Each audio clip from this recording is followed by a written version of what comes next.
This conference will now be recorded.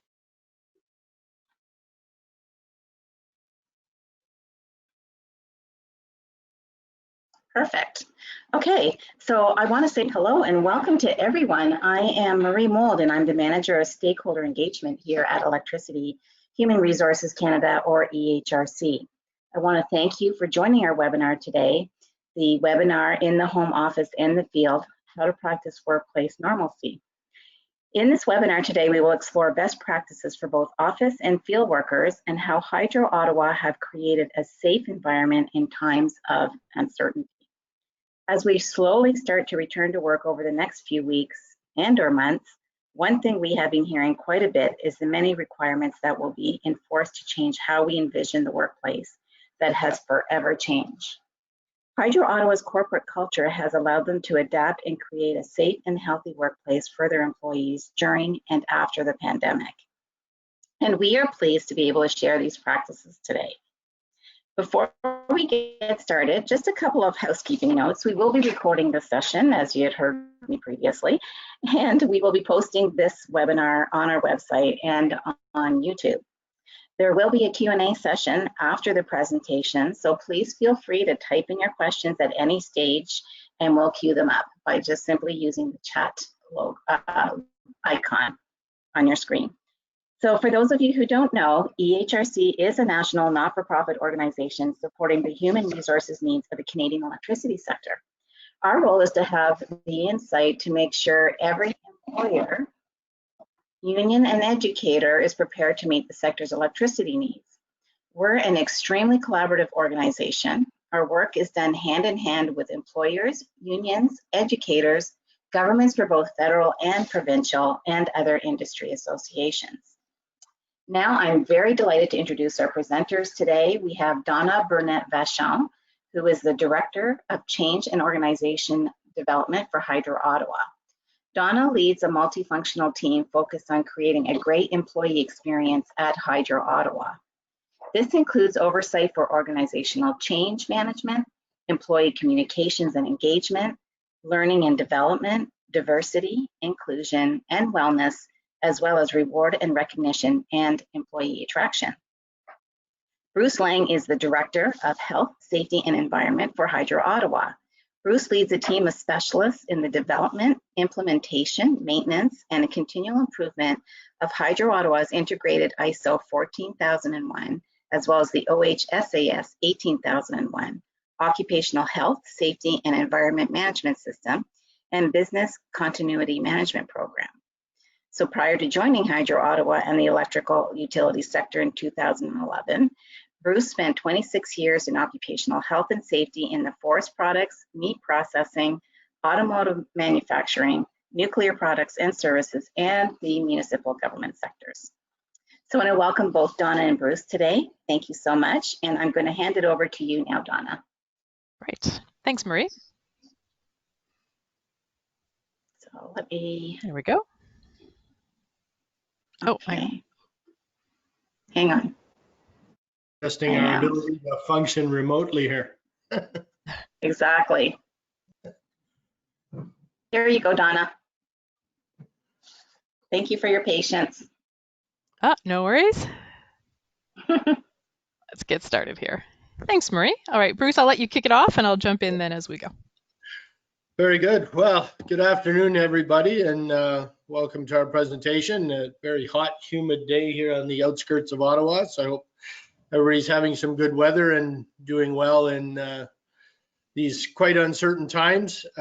As Marie inferred, Donna and I are here today to talk a little bit about what Hydro Ottawa has done to prepare for maintaining some sense of normalcy in a very not normal time. So today we'll do a little bit of introduction to Hydro Ottawa. We'll set a little bit of context around where we were heading into where we are today. We'll talk a bit about how we built on our existing culture of safety and wellness to prepare for this. Donna will go into some detail on our new ways of working in the field and at home, especially at home with our folks that were working remotely. All the new ways of collaborating and learning that we had to bring to the fore, how we stay connected, all the different ways we stay connected with our employees. And finally, in the return to the workplace, we're not fully yet there, but we are well into the planning for what that will look like, and we'll finish up with a little bit about that. So next one, Donna. So for those of you who don't know much about Hydro Ottawa itself, Hydro Ottawa Holding Company is wholly owned by the City of Ottawa, and we own and operate 3 subsidiaries. Hydro Ottawa Limited, which is our distribution company where we distribute power to the city and the village of Castleman. We are the 3rd largest municipally owned utility in Ontario with about 335,000 residential commercial customers and just over 1,100 square kilometers of service territory. Energy Ottawa is the largest Ontario-based municipally owned producer of green power with our large hydroelectric operation on the Ottawa River here, as well as in upstate New York and down in Gananoque. So we have hydroelectric, solar, and landfill gas to energy plants at 2 landfill sites in Ontario. And finally, Envari Holdings is our energy solutions branch of our organization and sells energy solutions to municipalities, industrial and commercial clients, as well as some LDCs as well, mainly in the area of energy efficiency and environmentally friendly products and services. From an employee count, we're about 750, and we're pretty much evenly distributed between office and field work. So that certainly had to come into play when we thought about how we were going to adapt to the COVID-19 situation with our 50-50 split along the lines of what do we do with office staff versus how do we manage our employees in the field. So as far as a little bit of background, I'll turn it over to Donna to talk a little bit about our strategic direction and a major move with our facility situation last year that sort of positioned us for how we adapted to COVID this year. So over to you, Donna. Thanks, Bruce. So as Bruce mentioned, before we can kind of get into telling you how we were able to maintain or build a sense of normalcy, I think it's important to help you understand kind of where we started from and some of the foundational pieces that we had in place before that. So looking back at our strategic direction and seeing that we had been on a transformational journey over the past 4 to 5 years already. And a big part of that was focusing on how do we get our organization ready to embrace change and disruption in our sector. We were very focused on technology and automating, and our digital transformation, kind of the tagline that we've used through everything is anytime, anywhere, on any device. So ensuring that as we were looking and building and planning for the future, that we always look back to how do we ensure that employees are able to access the information that they need anytime, anywhere, on any device. And I'll talk a little bit more about that, as Bruce mentioned, in a couple of slides. So you'll see how that sort of played out and worked definitely to our benefit in this current situation. And as I said, a strong focus on technologies and choosing the right technologies for our business and to move us into the future. And again, that played a key role in our planning and certainly in how we were able to implement and very quickly adapt to a lot of the changes that we had to put in place around COVID-19 and around this whole move to a good portion of our employees working from home. So as Bruce mentioned, 2019 was a significant year for Hydro Ottawa and our facilities renewal program. We moved into new facilities. Bruce and I were joking a bit when we were putting together this presentation that this would have been a very different presentation if we had to do this 2 years ago, because we were dispersed in multiple buildings across the city. The buildings were very old. We certainly did not have the technology solutions that we've been able to put in place over the last couple of years with our our digital transformation plans. And with our new facility, you'll see on the side the guiding principles that we followed as we were working through the design and the build of our new facilities. We were focused on ensuring that we were creating a resilient workplace that embraced innovation, that was ready to support us for change and disruption in our industry. We really focused on getting people thinking about new ways of working. Certainly, we were focused on creating a healthy and sustainable workplace for our employees and for the environment. And collaboration, we talked so much about collaboration on the 2 years leading up to the move to our new buildings, and the idea of creating a flexible and adaptable workplace and encouraging collaboration and new ways of working. And one of the things that we had done, and certainly not thinking as far down the road as a global pandemic, but one of the things we had done from a collaboration perspective prior to moving into our new facilities, because our facilities were based on a modern workplace where it's more open space, much smaller workspaces and workstations than our older buildings had, but creating a lot more collaboration space, so places where people could go and work together. But to be able to do that, you need the technology. And so one of the things that we had done was ensure that we had laptops for all our employees. We didn't move desktop computers into our new buildings. And when it came to essentially having to flip the switch to work from home in essentially 24 hours, we were able to do so quite easily because everybody had a laptop. All of our office-based employees had laptops that they were able to pick up and take with them. And so that, I think, was really helpful for us. And even in some cases, we had started to move away from even desk phones and soft phones that were integrated into laptops. So people truly had technology, and the whole concept of anytime, anywhere, any device really helped us as we moved into the new situation with COVID-19 and working from home. So as Bruce mentioned, we had close to 400 employees who were suddenly working from home. We were not previously a work from home organization. We were very much an in the office, work together type company. So this was very new. Bruce, I'll flip it back to you to talk a little bit about the culture of Hydro Ottawa and how that was important for us moving into this new environment as well. Very good. Thanks, Donna. Yes, and so those of you who are participating today that work in the electrical sector, as we do at Hydro Ottawa, know how fundamental to the core business the safety and wellness culture is in our business. We work with, a commodity that can be fatal if it's handled wrong.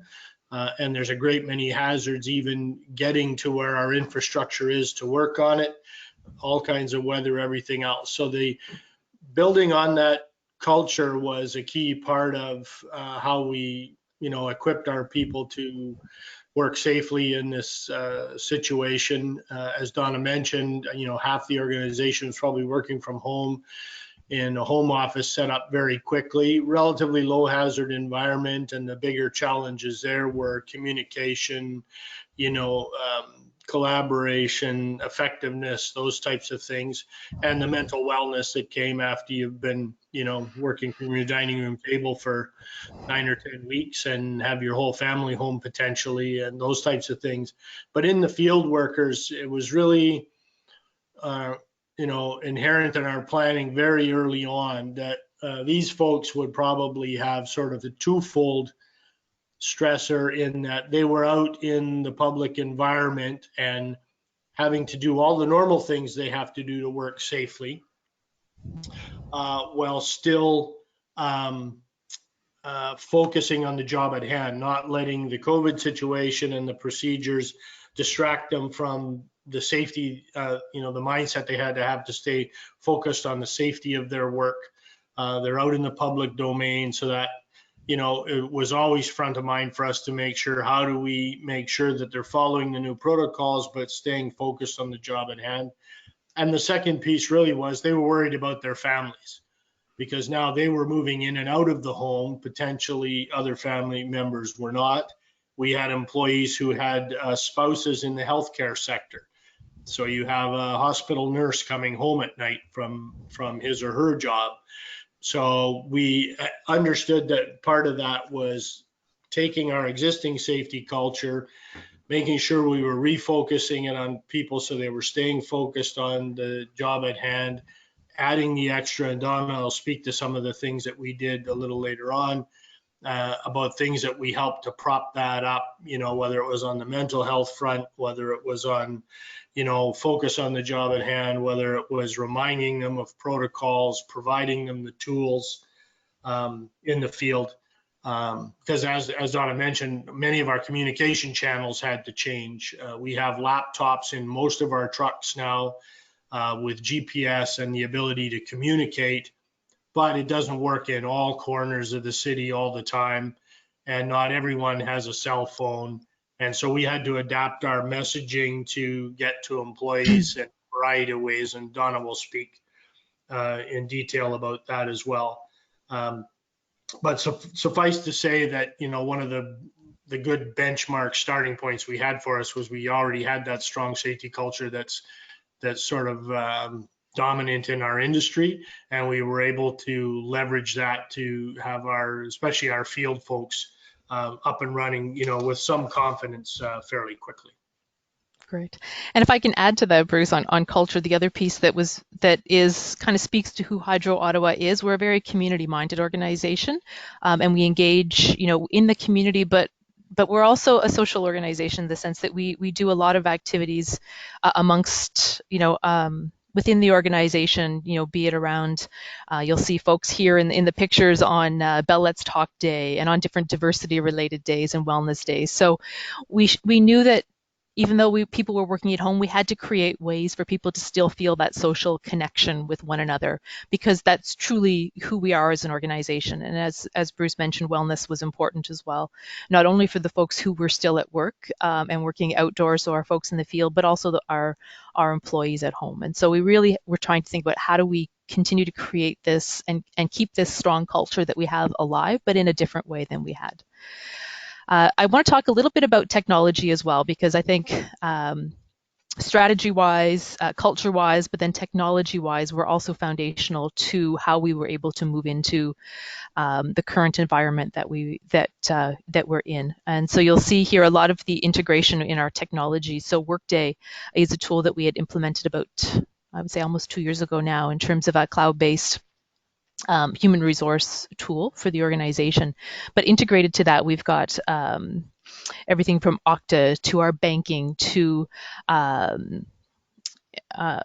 Thought Farmer is our internal intranet site, so it's essentially our communication tool to our employees. Phoenix is our building technology. So all of these things that were integrated through Workday, and that became a key point for us in all of this is how do we stay connected and how do we do the work we need to do from a new environment?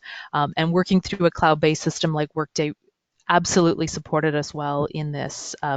Skillsoft, I'll talk a little bit about that coming up when we talk about learning, but it was something that we were in the process of implementing through Workday as well. So that, again, timing-wise, we were very fortunate that some of these things were in the works or already implemented that we could leverage very quickly to be able to react to the situation in front of us. Bruce, I'll let you maybe talk a bit now as we get into sort of new ways of working and how we had to adapt the work of our field folks, and then I'll pop back in and talk about, similarly how we did that for our folks working from home. Yeah, very good. So sort of following on some of the stuff I talked about previously, as you know, working in the electrical sector, a lot of hazards, a lot of planning goes into each job, hazard control. Fundamental to the business is people work in very close-knit teams in very close proximity. For example, doing their tailboard planning session prior to every job every day, where they run through the hazard analysis, the assessment of the risk, the controls that need to be put in place. Everybody agrees, signs off.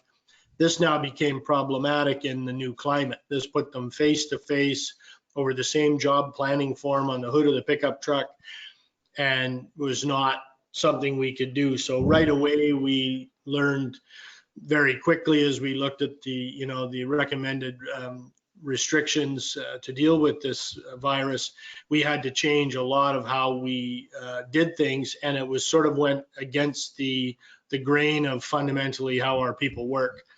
So, we had to look at our tailboard process, say, okay, how do we have the supervisor lead this process without everybody, being huddled over the hood of the truck? So, 2 meters apart, having the same conversation, one person recording instead of people passing around paper and pen and those types of things. And in the picture on the slide there, on the one on the right-hand side, you can see that 2 employees are up on the sidewalk 6 feet apart. The other employees on the backside of the transformer.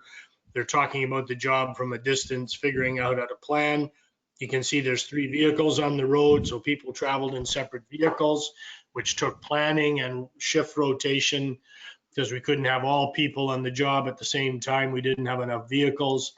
So those types of things that we had to really rethink how we did our frontline work, and we took a lot of ideas from the employees as well about how we could achieve that.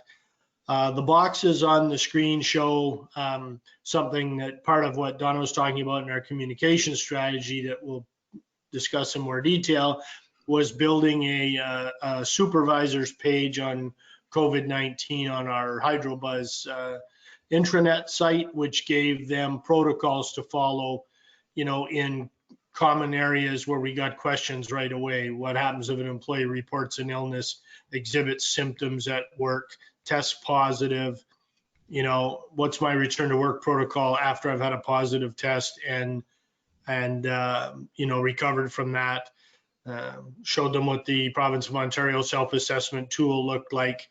What's our return to work questionnaire that we have as a company before people can return, and our protocol around the different types of absences, whether it would be sick leave or vacation or workers' compensation, those types of things. So examples of guidance that we gave. So as Donna mentioned, we had to do a lot of this very quickly within a day or two, coming up with how we would establish some of these protocols and be ready to go. But primarily in the field, we had to really focus on the physical distancing, separate vehicles, distance on the tailboard, carry out our work differently to keep employees apart. Some jobs where we can't, then we had to equip people with personal protective equipment, respirators, those types of things where they had to be in close quarters. And the big challenge for any field worker is being able to supply hand washing capability for water and soap. Hand sanitizer a little easier in bottles, although supply chain was very tough at the start of this event. And how do they do simple things like have their lunch and making sure they had access to all of our stations across the city where they could go in and use washrooms once restaurants and even coffee shops started blocking access to their washrooms. So a whole myriad of things around how we had to change the nature of the way we delivered the work in the field, recognizing that we were essential to make sure the power stayed on, to critical facilities in our community, like our hospitals and our long-term care facilities and those types of things. So that, to say at a high level, was things that we did around new ways of working in the field. And I'll pass it back to Donna to talk about things we had to do to work differently at home. Yeah. So similarly for our folks working at home, it was a big change. As I mentioned, we were not a work from home organization previously. So one of the very first things that we needed to do was create a work from home protocol where we actually set out for our employees what the expectations were working from home. We still expected people to put in their 8-hour day. We expected people to have a place where they could work in their home that was relatively undisturbed so they could focus and work while they were working from home. And we laid out what those expectations were, what their requirements were, and we pushed that out to all employees through Workday. So through the tool that they would normally receive any of their employee information, or for some folks where they would put in their hours, that was pushed out so employees could read it and then sign that they had acknowledged it and return it, so that all of our employees working from home understood what working from home truly meant. We didn't have sort of a work from home policy going into this. As I said, we didn't really, except for the one-off occasions, we didn't have people working from home. So this was very new, and making sure that people very quickly understood what was expected of them and what they would be held accountable for. And so we were able to push that out. The first day that people were working from home, they received that. The other thing that we did, and you would have seen it on Bruce's page previously, we knew that there was a lot of things changing very quickly for our employees. And so we created on our, Bruce mentioned HydroBuzz, that is the name of our intranet. And so we created a page dedicated to anything to do with COVID-19. So any announcements, any protocols, any information that we were sharing would be housed in this one spot. In times of significant change and stress, expecting people to flip through a 20-page document or remember something they'd seen in a communication, we thought just was not feasible. And so we tried to, as much as possible, make it very visual, but make it very easy for people to find what they needed. So we created this page to sort of house all of the communications that we were pushing out. Linking back to our culture of wellness, we created sort of Wellness Wednesdays for our folks working from home. And so every Wednesday we push out a wellness tip, and it might be a mental wellness, it might be physical wellness. Early on it was things around how do you try to create an ergonomically comfortable working place from home, and knowing that many of us were working now at our dining room tables, and there wasn't a whole lot we could do in terms of ergonomics there, but how to use equipment and things you could find around your house to make your workspace a bit more comfortable. And again, cybersecurity was huge, and so our cybersecurity team was great about putting out short, informative blogs every week to remind people about all the additional cybersecurity risks now that we had people working from home and working on laptops, and maintaining that security on your laptop while working from home. Right down to even simple things you can see on the HydroBuzz page. We had one just about how to set up your home workplace. How do you connect? In some cases it was as simple as how do you connect your laptop to your home Wi-Fi for folks that had never taken their laptop home previously. So we knew that we were dealing with folks at all levels of the spectrum, and we had to give as much information as informative as we could. And so we housed it all here for our employees to see. We talked about new ways of collaborating and learning. So when we think back to some of the foundational pieces we had talked about in this IT transformation that we had been on, one of the things that was on our calendar or our radar was Google, and looking at the Google suite of tools for the organization. It was kind of on the radar for a little bit later. And we had to ramp that up really quickly because we did not have the right tools in place going into this to allow people to collaborate well from home. We had some people that had GoToMeeting licenses. We had other people who were using Skype, but not something that everybody had access to and everyone knew how to use. So we were able to get everybody onto Google very quickly and rolled out Google Meet within probably the first few days that we were at home, and get people up to speed quickly. From a change management perspective, it was probably the most fast-track change management plan I've ever kind of had to work through. But there's a saying in change management, never waste a crisis. And so we use this as an opportunity to get people's heads wrapped around a new technology, and the whole concept of going Google happened very quickly. And we've been running statistics on kind of the numbers of people that are engaged in Google Meet, and the numbers are astounding. We've been home, people working at home now, 12 weeks I think that we're on now, and it's become a way of life. I mean, everybody that's working from home is using Google Meet and Google technology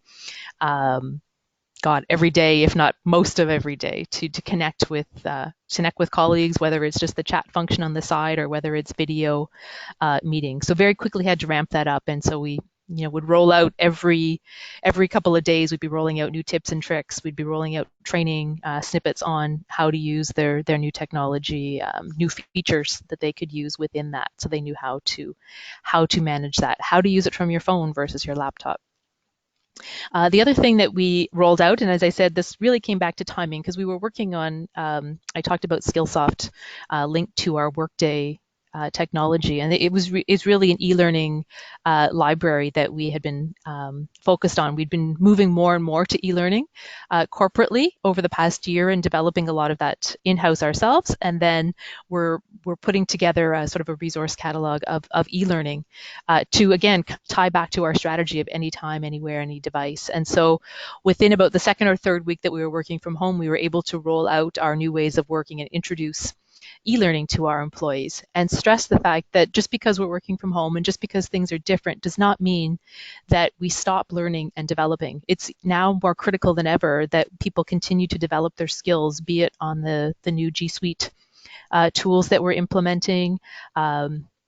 We were very quickly, as we rolled out Workday Learning and new ways of learning, we were able to push out e-learning for people leaders on how to lead virtual teams, and for our employees themselves, how to be a productive virtual team member. So pushing all of that out so people could really kind of wrap their heads around, what does it mean to engage my team when I don't actually see them other than on video, and how do I communicate, how do I ensure everybody's engaged. So a lot of that we were able to push out fairly quickly, and then work with individuals and with teams to in some cases, it's find alternates to what we would have done in a classroom previously. Now be able to look at Workday Learning and the tools available within that catalog to be able to continue the development they were on, and in some cases for individuals who were looking at upskilling or even reskilling as they look towards the future, those were things that they were able to continue while working from home. And so we're continuing to sort of roll that out and continuing to enhance the change management there. But another way of keeping people in a bit of normalcy, that all of this stuff we would normally have been doing didn't just stop, we're just doing it differently than we did previously. And then staying connected. So as Bruce mentioned, communications were huge. And we would have done once a week, we would send out an e-newsletter to our employees that would link them back to our intranet with articles. So as we were looking at this COVID-19 and as we were creating a page on our HydroBuzz, our intranet, we knew that we had to ramp up our communications. And so we went from one e-newsletter a week to 3. So we put out an e-newsletter to all our employees 3 times a week with information related to COVID-19. As we said, you'll see there we have some of the G Suite tips in there. We created a people leaders section, so anything that was specific to our people leaders, be it something in our supervisor guide, a new protocol that we were putting out, it might be a safety notice that they needed to be aware of. All of it was in one place, and everything was branded COVID-19, so everything that came out around that had the same kind of brand, and so it looked the same every week. One challenge that we knew going into this and we're working towards, but of course hadn't got there yet, was the fact that our folks in the field couldn't access our current intranet. It didn't have mobile capability. So then we had to really quickly think about, well, how do we get this information, all of this COVID information, to those folks in the field? And the one thing that we did know that they had access to was Workday. Because that is the tool that they use to input their time. And so we had to figure out very quickly, how do we turn Workday, how do we enhance it so that it could also be a communications tool? And so we created an announcements, or used the announcement section there, and created a COVID-19 area where we could take all of the communications that were in our newsletter that were pertinent to our folks in the field and create a communication section within Workday, and they could access it from wherever they were. Most folks had it on their mobile devices, on their either the laptops in the trucks or on their personal cell phones. So they could very quickly just click on it and see whatever the new communications were that were available. And for the folks in the field, we also looked at our mass communication tool, Everbridge, as a way to push out short messages through text or voice. Interestingly enough, how do you think about how do we train the folks? We didn't have anybody in the building to show our field folks how to actually set up this new COVID-19 announcements on their Workday apps. So our garages and our operation centers have digital communication screens. It's how we kind of share information visually there. So we took the idea of a job aid and flipped it onto a digital screen so that they could quickly figure out how to connect and how to view. Also, just to let them know that it was there in Workday. So when they opened Workday and it looked different, they'd know why, and also then how to manage that on their mobile devices. And then more things that we did for our folks in the field. I don't know, Bruce, if you wanted to speak to some of these, but some of the ideas about how we got the folks in the field to stay engaged. And again, as I said, using those digital screens in the garages to push out more information for them around everything from health tips to updates on protocols. I don't know if there's anything here, Bruce, that you wanted to touch on. Yeah, no, I think, right, this was one of the ways that we leveraged since even though we're social distancing and we're changing some of our protocols, all the crews that came in still came in through their work centers every day. So having these digital screens available that they can, they can all stand at a distance. They don't have to be huddled over one monitor or a paper handout or something. So they could see, the hand washing techniques. They could see any of the messaging that we were putting up that particular day, and all done remotely by members of Donna's team. So they could be working from home on the other side of the city and change the boards and put this information up. So it was an effective way for us when everybody became distanced, that the large monitors on the wall were a way that we could use them to put up a variety of messaging that still allowed us to social distance people and still get messaging to the folks that needed it every day. Yeah, it really was. I think through all of this is looking at the tools that we had available to us, and figure out how do we use them, maybe enhance how we use them or use them a little bit differently to be able to react to the situation. The other thing that we wanted to do was ensure that we were pushing out tools and resources to our employees. So early on, when we first thought this was maybe a 3 to 4 week event, and we knew that the schools were going to be closed for at least 3 weeks, we very quickly put up some resources and tools for parents and kids. So everything from online activities to virtual activities, a whole sort of page of different resources, knowing that we did have a good portion of our workforce who had young kids at home with them, so things that they could access. As I said, mental health was an area that we were very focused on, and so we created a whole page with mental health tips, resources, things they could access, reminders of how to access our EAP program and what things were available to them, and how to where the process may have changed slightly, given that everything was being done virtually. And a whole section, again, related to our focus on wellness, of staying well at home. And again, everything from an ergonomic workstation to eating healthy to how to use, some of the virtual tools that were available to you to stay connected, both during work time and then outside of work time, virtually connecting with friends and family while we're all at home. And then the other thing, as I said, we had a people leader section on our intranet, and so we had all sorts of information there for people leaders. The supervisor guide that Bruce spoke to a little bit earlier, where we had lots of information and tried to make it as colorful and visual as possible, so that when our supervisors were very quickly in the moment trying to find an answer to a question, they could essentially click on what they needed, and a short description of the information they needed would be available to them.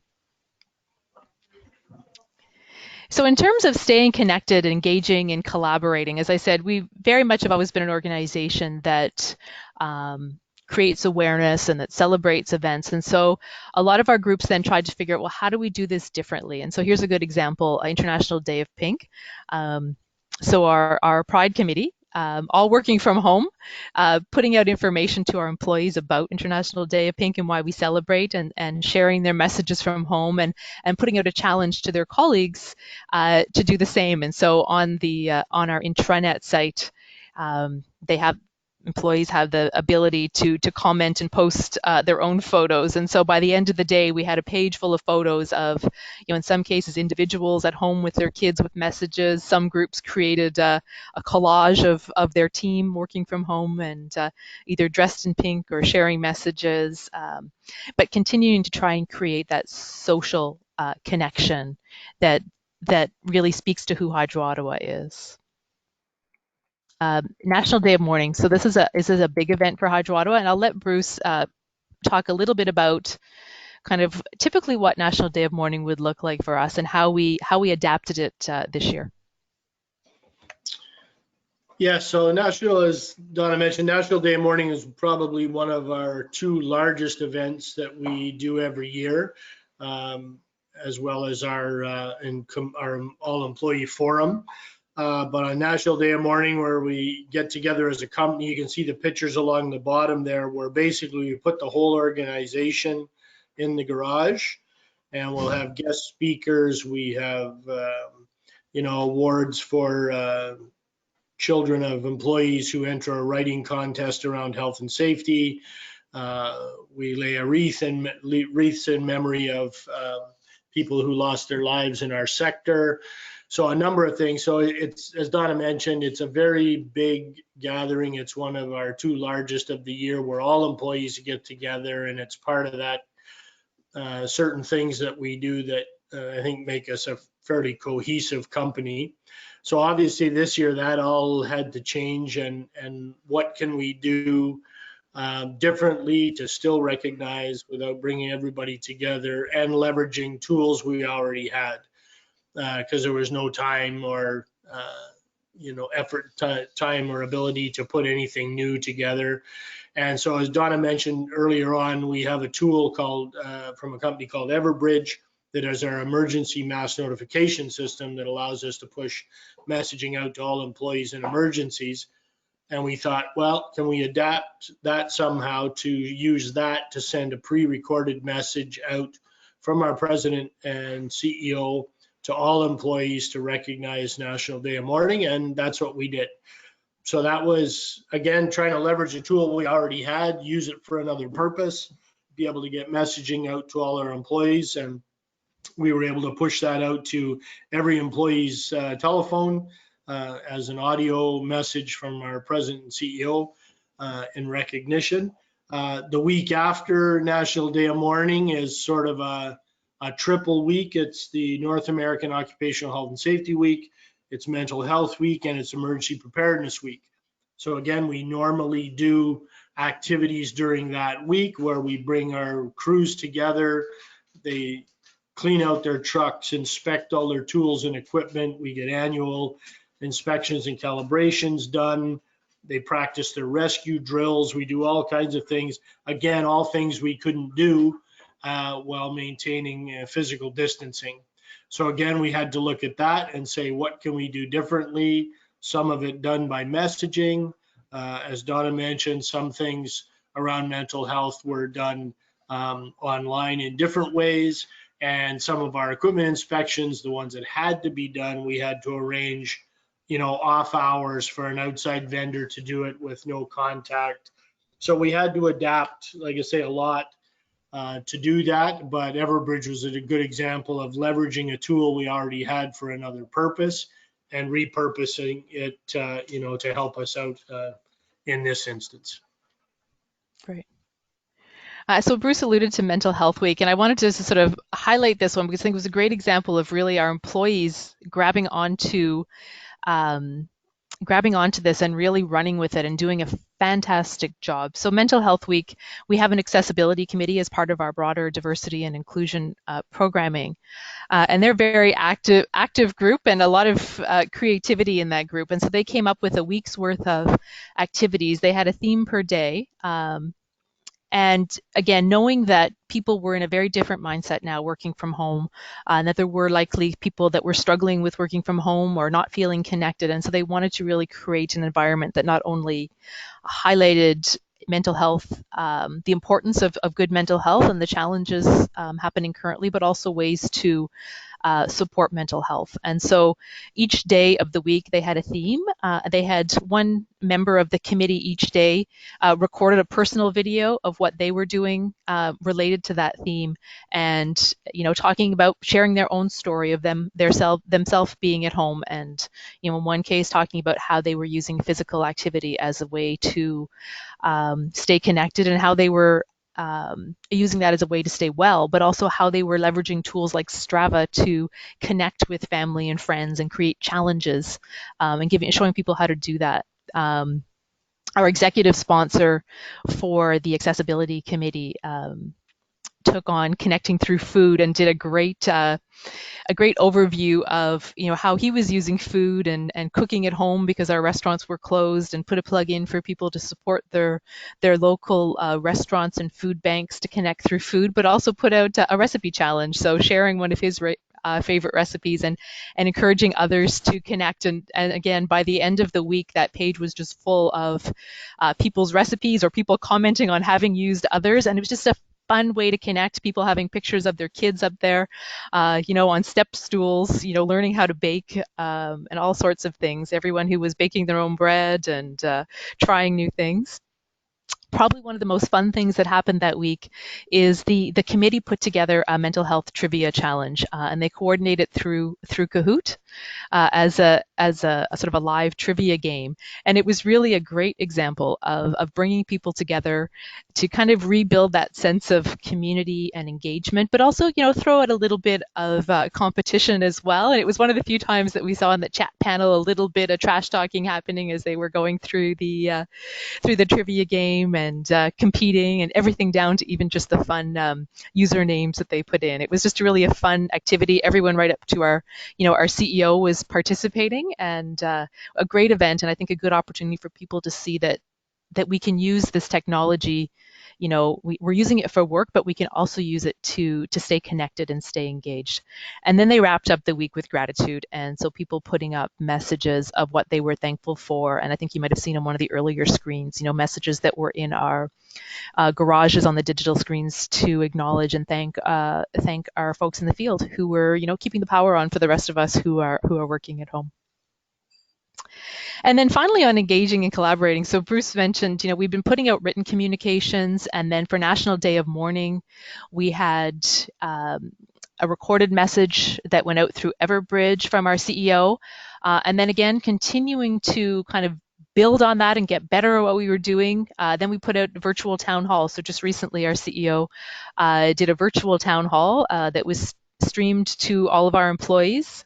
A chance for us to see what else we could do with the Google tool set that we had available to us. And so we leveraged that to push out a live town hall to all of our employees, and they were able to connect on their laptop, on a tablet, on their cell phone, all through the Google technology. And because it was live streamed, they couldn't sort of ask questions in the moment, but we sent out a survey to employees ahead of time saying what are the questions you want to hear, questions you would ask our CEO. And so we compiled all of that so that he was prepared to speak to the questions that were top of mind for our employees. And so it worked extremely well. For the folks working from home, they could dial in. We actually worked with our IT group to take the digital communication screens that we have in our garages and adapt them so they could actually play the live stream and have audio in the garages. Again, looking for ways that we could allow people to come together, but still in a physically distanced environment. So spreading out throughout the garage or in the ready rooms and some of the larger spaces that we had, so that people could listen and participate. So it was a huge success. And so now, of course, we're looking for more ways that we can leverage and use the technology that we have available. And I'm going to turn it back to Bruce now, because as Bruce mentioned early on, we've spent so much time kind of working through and creating a sense of normalcy at home. Now just to kind of turn it all upend and start to think about returning to the workplace. And interestingly enough, as I mentioned, we had moved into our new facilities in April, May of last year. So we actually were celebrating the 1-year anniversary of moving into the building at home. But now we're looking at, okay, well, now we're going to re-enter our buildings. And so it's almost like re-engineering that change management plan we had for the original move into our building to a return to the workplace. And so, Bruce, I'll let you comment a little bit on sort of some of the high-level planning that we're doing in that regard. Yes, that's true. As Donna said, now we're sort of after having moved in not that long ago, and then moved back out, and now we're going to try to undo all the changes we've made to re-enter our facilities. But number one is the fundamentals don't change. Employee safety and health has to come first. So we're in that planning phase now about how do we physically make people safe, as it shows on the slide, is that how do we encourage and maintain physical distancing? How do we ensure the proper cleaning of our facilities and all of our high touch points? How do we make sure people still continue with good hygiene practices? What do we have to do to our building to prepare it for everyone's return? You know, people themselves, how do we bring them back into the workplace? Obviously, you can't bring everybody back in at once as normal and have bottlenecks at the entrances and things like that, and maintaining distances in their workspace. So we're working on a lot of that now. They say dealing with everybody coming back and making use of all of our employees, making use of the same number of vehicles. How would we handle that? So a lot of those things, you know, testing and screening protocol for return. I'm sure all of you have seen as well when you watch the media or you talk in your industry associations and other people in the business.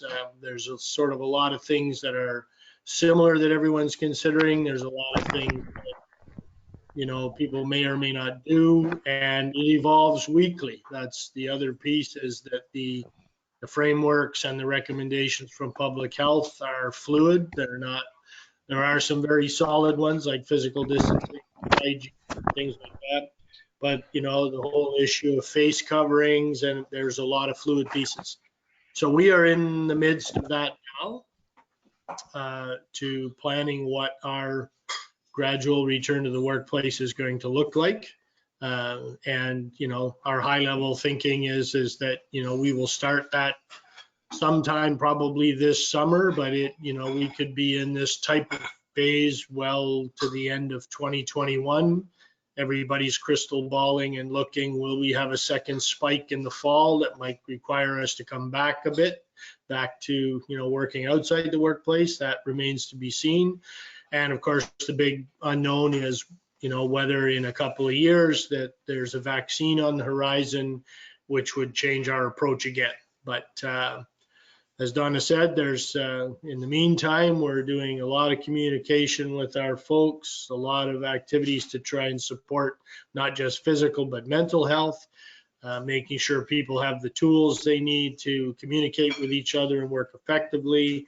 And as we plan to return to our workplace in a systematic fashion, again, employee safety is number one, and you know, we will continue that and play the ball as it lies to a certain extent as the situation continues to unfold. So that's all for me, Donna, unless you have anything else. No, it's good. I'm just noticing our time, so I think we will pause there. Thank you. Excellent. Oh, thank you so much. We do have a couple of questions, and some good questions actually. So let me just get to those. The first question that I have for you is, first of all, the person said, amazing presentation, so thank you. Curious if Hydro Ottawa conducted an employee pulse to ask employees what they needed and how they were doing, the two-way communication piece. I can speak to that. I think we used pulse surveys on specific topics. I'm thinking of, we asked them, you know, around the town hall what kind of questions they had. I think early on we were more scrambling to get information ready for employees versus sort of doing pulse checks. We do have one kind of in the plans coming out shortly around sort of a pulse on how people were doing. We have one that's currently out around how people are using their workday learning. Interestingly enough, we weren't a huge survey organization prior to this, and so we've been really moving into the whole pulse survey field and finding it very effective. You know, 6 questions or less, put it out for a week or so, get information from employees and move forward. So trying to kind of build that in. We've relied more on sort of feedback from our people leaders in terms of what they were hearing from their folks as that two-way communication, but definitely building in that area. And I think another important piece of that too, Donna, is that all of our people leaders are, at least all the ones I know of, are doing that themselves with their own folks on probably at least a weekly basis. I know for myself, and I think Donna's doing the same. You know, we have a group call with my entire team every week, and part of that is to check on how they're all doing working from home. We use the Google tools so that everybody can put their picture up, so we see each other face to face, and because we haven't seen each other in a while. I have them talk about what's going on at home, not just about work. You know, is there anything going on at home that was of interest, or things their kids were doing, or whatever. So in the absence of, they say, a formal corporate pulse survey, I think it's safe to say that most of the people leaders at, you know, at least the director and manager level are doing these sort of pulse check-ins with their folks, I would imagine, on a weekly basis. Thank you. So I think we have time maybe for one or two more. So the next question is, hello team, thank you so much for this initiative. My question is, how have you been able to carry out an impact assessment of these changes and the result on your high level goals? Well, I'll start, Bruce, and then jump in with other thinking. I think in some cases, in some cases we had to look at some of the high-level goals that we had set, and some of them we had to purposely make some decisions that we were going to pause, given the situation that we were in and all the work that had to go with that. So if I think of some of big projects, in other cases, those projects had to continue forward, and so the teams leading those. I know there's a few that I've been working on that were critically important, and we've continued to manage those as if we were in the building, but we're working at home, so we're still working to the same timetables and schedules and same mandates as we had previously, with very little change. I think the fact that we were able to adapt to working with the Google tools that we had meant that we almost just kept moving on them, if that makes sense. That we were sitting in a different desk than we were previously, but we were moving forward on the tools, on some of the big projects. Now, I know, Bruce, you have more insight on the operation side, so I'll let you speak to that. Yeah, I think that no different than happened in our group was all of our chiefs met with their directors and looked at their, because of course this hit right about the time where we had finished, review of last year's priorities and achievements, and we were rolling out what are the 2020 ones. So I think it's fair to say that, as Donna mentioned, I don't think too much fell off the plate, but we recognized that COVID was going to impact timelines and delivery. So I would say some schedules got extended. Things we thought would get done in Q2 maybe aren't going to happen until Q4, as an example. So there was certainly some of that, I think, across all the divisions in the organization. From a business continuity standpoint, I would say we haven't done a review of, sort of lessons learned yet. Certainly asked all of the groups to collect things as they have aha moments going through this, to mark those down. And we'll certainly be having some kind of an evaluation from a business continuity standpoint at some point about things that worked well, things that didn't work well, things we learned that we can apply to be prepared for, if this were to happen again. I would say out in the field, the main thing was that we obviously have to keep the lights on for the city. We have to keep critical power for hospitals, long-term care homes, paramedics, fire, police, like all those people that need to be able to have facilities and respond, as well as our own facilities and control rooms. So, that part we were deployed to do that with rotating shifts as ways to separate our workforce for physical distancing. But I think the main thing where we probably cut back and delayed was on capital work. We looked at, capital work that could wait, that was not non-essential, for the strength and robustness of the distribution system, that we could hold off on. But we're at the point now, as we start to reconsider return to the workplace, and now that we have a good handle on protocols, at the same time considering how we start bringing back the rest of our field folks and possibly ramping our capital program back up again. Great. So out of respect for time, I'll ask one more question and then we'll wrap it up because there is quite a few questions, which is great. So this question I have here is, how will the company adapt with a building that encourages collaboration and smaller and closer cubicles with COVID? That's a good question, and that's one that that we're working through right now, as Bruce mentioned, all the planning that we're thinking about returning to the workplace is really starting to think about how do we manage in this open environment where people are closer together, where we've created these open spaces for people to use. And so right now we're working through what are those protocols going to look like? What does return look like? Is it a staggered approach? All of that is kind of in the works right now, because we do know that we did create smaller workspaces and lower walls and all those things that were fabulous 2 years ago when we looked at what the new workplaces of the future are looking like, and getting people together and running into one another in places to spark collaboration and innovation. Not necessarily the best when you think about a pandemic and spread of viruses and germs. So we're working through all of that now in terms of cleaning and spacing and physical distancing, and trying to determine what those new protocols are. Perfect. Did you want to add anything else, Bruce, to that question? No, I don't think so. As Don alluded, I think a lot of people who have moved to more modern offices in the last few years, the idea was lower walls, more natural light, more collaboration, get people together more, and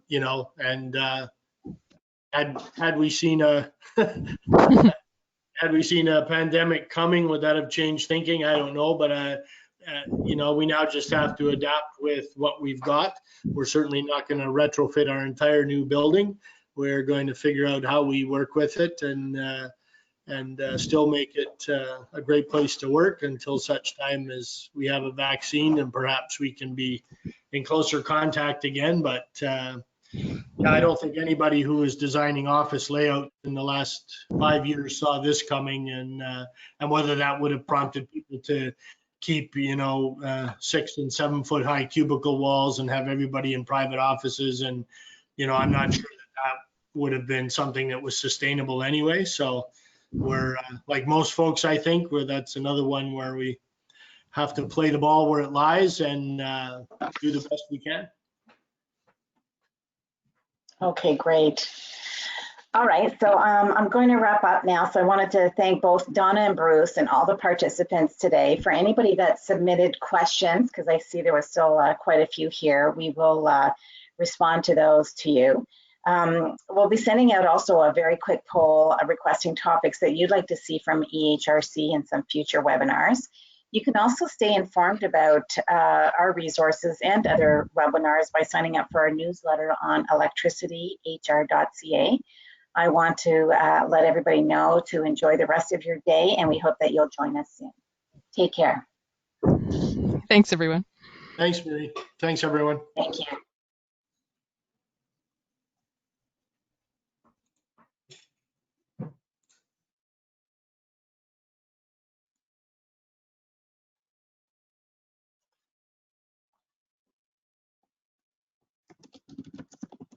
Can you hear me? Yes. I had my microphone, on mute the whole time, but I wasn't sure if you guys had muted me or not, so just checking. Who am I speaking with? It's Karen Pertula from Hydro Ottawa. Oh, hi. Hi. So how did you enjoy the webinar? Oh, it was good. It was good. Oh, Who good. am I speaking with? Awesome.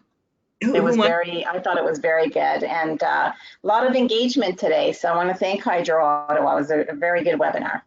Okay. And just how many people attended? Are you able to tell?